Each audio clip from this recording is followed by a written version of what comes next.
अस्सलाम वालेकुम, welcome back to my channel and welcome to another blog. तो करते हैं जी एक न्यू ब्लॉग का आगाज़। ईद तो गुजर गई है और अब हाँ हम लोग जी आ गए हैं दोबारा से अपनी रूटीन में। वही सुबह के नाश्ते और वही जी दोपहर का खाना और वही जी रात का खाना। तो जो भी मैंने आज पूरा दिन किया है तो वो मैं आपके साथ शेयर करूँगी। तो please don't skip the vlog, और व्लॉग जो है ना वो पूरा देखा करें। अगर चैनल पे न्यू है तो चैनल को प्लीज़ सब्सक्राइब भी कर लिया करें और वीडियो को लाइक भी कर दिया करें। तो यहाँ पे जी मैं बना रही थी नाश्ता, और नाश्ता कुछ ये था कि स्लाइस पर ना मैं ऑयल लगा रही थी और उसको मैं ऑयल दोनों तरफ लगा के ना इसको मैं लाइट फ्लेम पे रख दूँगी, लो फ्लेम पे रख दूँगी। और जो स्लाइस है ना जब मेरे हो जाएंगे क्रिस्पी तो फिर मैं इसको उतार लूँगी। दूसरी तरफ जो है ना मेरी चाय भी बन रही थी, क्योंकि यहाँ पे हो रहा था नाश्ता, बच्चे वगैरह भी सोए हुए थे और इनकी अकेडमीज़ भी आज से वैसे स्टार्ट हो जानी थी, लेकिन आज फिर इनकी छुट्टी निकल आई और ये जो है ना बच्चे फिर एक दिन और मौज उड़ा लेंगे। तो बस जी आज जो है ना अभी फ़िलहाल के लिए बच्चे सोए हुए हैं, और उसके बाद जो है ना जो जो काम आज मैं करूँगी तो मैं आपके साथ शेयर लाज़मी करूँगी। तो फिर वही बात दोबारा से कि डोंट स्किप द व्लॉग। अच्छा जी, यहाँ पे ना मैंने ख़रीद लिया था झाड़ू। झाड़ू जो मेरा पहले वाला था ना वो इतना मुन्ना सा हो गया हुआ था, लेकिन मुन्ना सा झाड़ू मैंने इसलिए रखा हुआ था कि वो ये ना कारपेट पे बड़ा अच्छा फिर जाता है। जो नया झाड़ू होता है ना वो कारपेट पे मुश्किल फिरता है। बाहर तो चलो सफाई हो जाती है अपने सहन वगैरह में, लेकिन कारपेट पे नहीं फिरता। तो मैं ना जो इनके आगे छोटे-छोटे बारीक-बारीक से तिनके होते हैं ना वो काट रही थी, और मैं कहा चले साथ आपके साथ भी शेयर कर लेते हैं। खैर कोई बड़ी बात तो मैं आपके साथ शेयर नहीं करती, हर एक को पता ही होगा लाज़मी, लेकिन चले मैं कर रही थी तो मैं कहा चले मैं आपको भी दिखा देती हूँ। बस जी झाड़ू-झाड़ू फेरने के बाद नहीं, काटने के बाद कुछ करनी थी सफाइयाँ, क्योंकि घर में बड़ा ज़्यादा गंद पड़ा हुआ था। ईद की वजह से जो है ना मैस था, कमरे भी इतने ज़्यादा क्लीन होने वाले हुए थे, और किचन भी। तो पहले किचन में जो आके ना मैंने कर लिए थे सारे बर्तन वॉश। और जब मैं बर्तन वॉश कर लेती ना तो फिर ये होता है कि हल्की-फुल्की क्लीनिंग जो होती है ना वो दिन में 3 से 4 दफ़ा लाज़मी होती है, और ये साथ में कर रही थी सिंक साफ़। और उसके बाद जो है ना बनानी थी मैंने दाल, तो मैंने कहा उसकी रेसिपी आपके साथ शेयर करती हूँ। ये होता है कि खाना बनाने से पहले अगर किचन क्लीन होना तो फिर ये है कि ईज़ी हो जाता है हर काम, ईज़ी से हर चीज़ मिल जाती है। अगर बर्तन धोने वाले हों तो कभी कोई चीज़ नहीं मिल रही होती है आपको, कभी कोई चीज़ नहीं मिल रही होती है। इसलिए ये है कि अगर आप लोगों ने कुकिंग करनी है तो पहले किचन को जो है ना अच्छे तरीके से क्लीन कर लिया करें, उसके बाद जो है जब कुकिंग किया करें। खैर जी यहाँ पे जी मैं बना रही थी दाल, क्योंकि ईद के दिनों में हम लोगों ने बीफ और मटन और कीमे-शीमे इतने ज़्यादा खा लिए हैं, तो अब जी आ गई है जी दाल की बारी। दाल यहाँ पे मैं बना रही हूँ मूँग की बगैर छिलकों वाली दाल, और धुली हुई दाल जिसको कहते हैं। तो बस पहले मैं यहाँ मैं निकाल रही थी पत्थर, क्योंकि मेरी दाल में ना कोई पत्थर रह जाता है, तो पहले मैं इसको अच्छी तरीके से चुन लेती हूँ। फिर मैं इसको भिगो दूँगी जी आधे से पौना घंटे के लिए, क्योंकि जब दाल अच्छी तरह भीग गई हो तो फूल के जो है इसका साइज़ डबल हो जाता है, और ये ना बड़ी अच्छी और मज़े की बन जाती है। तो यहाँ पे जी मैं इसको भिगो के रख दूँगी इस साइड पे। और दूसरी तरफ जो है ना मेरा स्टोव भी काफ़ी गंदा हुआ था, तो मैंने कहा चलें इसको भी साथ-साथ ही क्लीन कर लेते हैं। रूम में क्लीन कर रही थी, और जो है ना मैंने कहा अगर उसकी भी रिकॉर्डिंग की ना तो बड़ा लंबा व्लॉग चला जाएगा। वो रूम क्लीनिंग की जो होगी ना वीडियो, तो वो मैं आपके साथ नेक्स्ट शेयर करूँगी।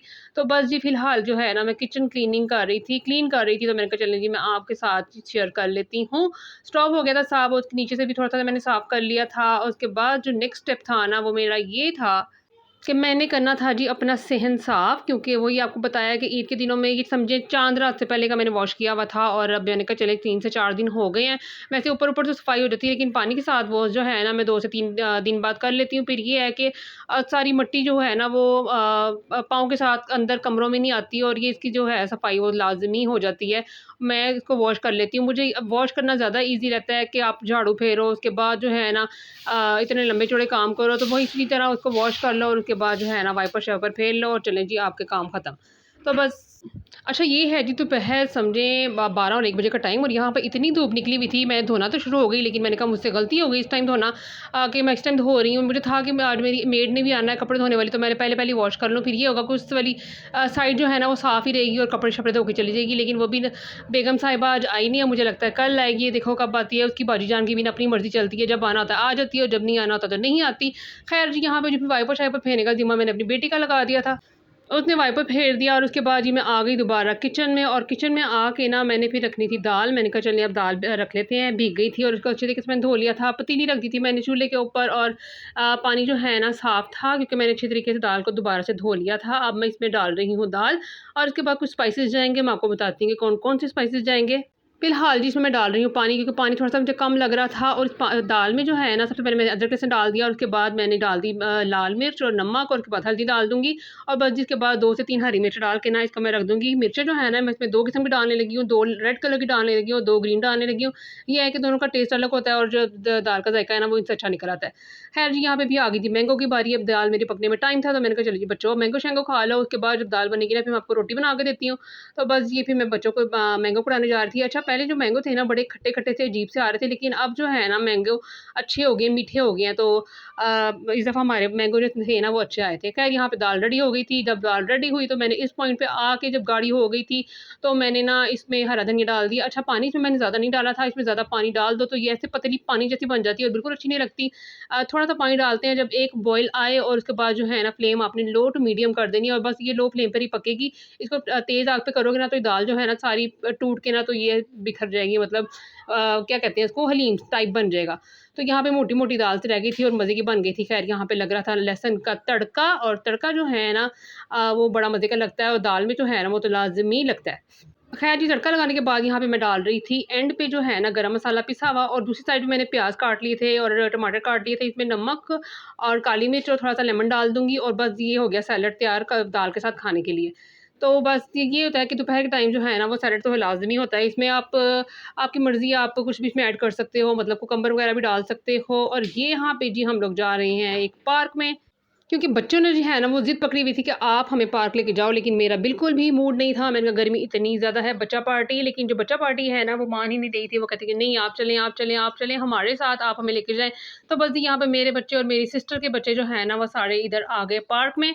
ये पार्क जो है ना, ये है जी मेरी अम्मी के घर के पास, और ये फैमिली पार्क बनाया हुआ है इन्होंने। ये है कि यहाँ पे कोई गैर बंदा नहीं आता, जस्ट फैमिली मेंबर्स आते हैं। मीन्स अगर और औरतें आती हैं और बच्चे आते हैं, और संडे वाले दिन जो होता है ना, वहाँ इस पार्क में ना मर्द आते हैं और लड़के वगैरह जो है ना, वो उनका आने का उनको इजाज़त है। आम दिनों में वो नहीं आ सकते, जस्ट ख़वातीन और उनके बच्चे वगैरह जो है ना, वो आके बैठते हैं, खेलते हैं और एंजॉय करते हैं। बस जी यहाँ भी हमारे बच्चे भी आ गए थे, बेटियाँ तो मेरी बैठ गई थी, और जो बच्चे हैं ना तीनों, मेरा बेटा और मेरी बहन के बेटे, तो बस जी वो खेलना शुरू कर दिया था उन्होंने आके।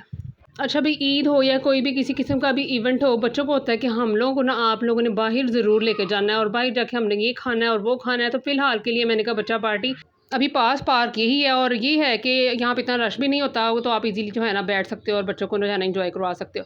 खैर यहाँ पे ना सामने लगे हुए थे फ्लावर्स बड़े-बड़े प्यारे, और मैं वहाँ जा रही थी देखने के लिए। तो मैं कहा चलिए मैं आपको भी दिखाती हूँ कि कौन-कौन से किस-किस किस्म के फ्लावर्स लगे हुए हैं। खैर मुझे फूलों की इतनी पहचान है तो नहीं, लेकिन मैं देखती हूँ और आपको भी दिखाती हूँ।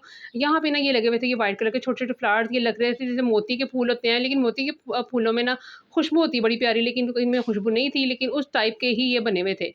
तो बड़े खूबसूरत फूल लग रहे थे, और दूसरी तरफ जो है ना, ये छोटे-छोटे से येलो कलर के फूल, ऑरेंज कलर के फूल लगे हुए थे, और ये भी बड़े प्यारे लग रहे थे। ऐसे होता है कि इन चीज़ों को देख के ना, ग्रीनरी देख के और घास वगैरह देख के और ये फूल और पौधे देख के आँखों को ना ठंडक महसूस होती है, बड़े ही खूबसूरत लगते हैं।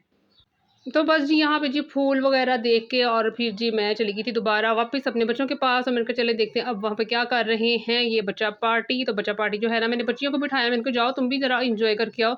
तुम लोग यहाँ पे आके बैठ गए, तो बेटा वहाँ पे जाके ज़रा कोई फिरो फुरो, तो बस यहाँ पे खड़े हो जाते हैं। दरअसल बच्चे आदि भी नहीं ना है कहीं आने जाने के, तो फिर इनको जो बेटी है मेरी, उनको उलझन आती है कि हम लोगों ने बाहर नहीं जाना, और जो बेटा है वो तो कहता है कि बस मुझे बाहर लेके ही जाओ। और बस यहाँ पे वो अपने करतब दिखा रहा था और कोशिश कर रहा था कि मैं अच्छे तरीके से ये कर लूँ, लेकिन वो ज़ाहिर बात है बच्चे आहिस्ता-आहिस्ता से ही कुछ ना कुछ सीखते हैं। तो बस जी यही था जी मेरा आज का व्लॉग, और अगर पसंद आया हो तो प्लीज़ चैनल को सब्सक्राइब ज़रूर कीजिएगा, वीडियो को लाइक कीजिएगा और एक कमेंट भी कर दीजिएगा।